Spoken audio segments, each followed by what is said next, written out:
hump when he suddenly lost his footing and fell into the thick, muddy water. The more he struggled, the deeper he sank. Terrified, he screamed for help, his cries echoing across the open fields. A poor farmer named Fleming was working nearby when he heard the desperate cries. Without a second thought, he dropped his tools and ran toward the sound. As he reached the edge of the swamp, he saw the child flailing, barely able to keep his head above the water. Thinking quickly, Fleming grabbed a long, sturdy branch, waded into the muddy ground, and stretched it toward the boy. With great effort, and at the risk of his own life, he managed to pull the child to safety. Exhausted but relieved, he helped the boy to his feet and sent him home.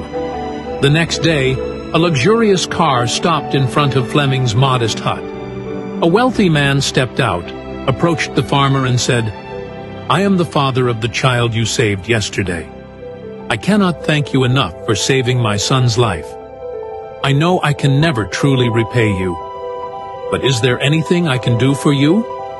The farmer, touched by the man's gratitude, replied, "I appreciate your kindness, but I cannot accept money for something I did out of humanity."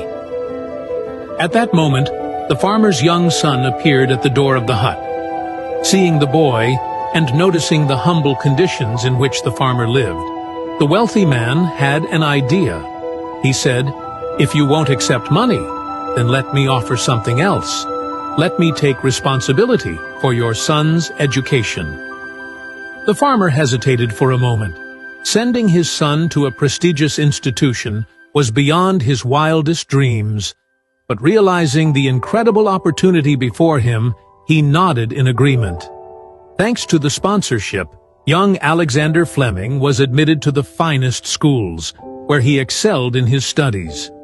He later attended St. Mary's Hospital Medical School in London, where his relentless curiosity and scientific brilliance led him to a groundbreaking discovery: the world's first antibiotic, penicillin, in 1928.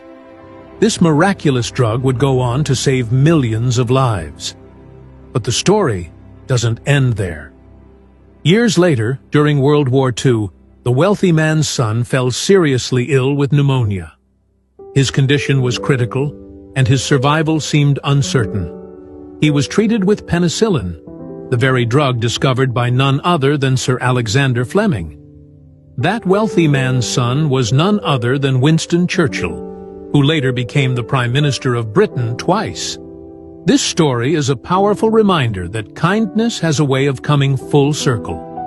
A selfless act, done without expectation of reward, can return in ways one could never imagine. Do good for others, not for recognition, but because it is the right thing to do. One day that kindness may find its way back to you in the most extraordinary way. If you believe that good deeds always come back in some way, then comment, "Karma is real," and share this story with your friends. Stay blessed.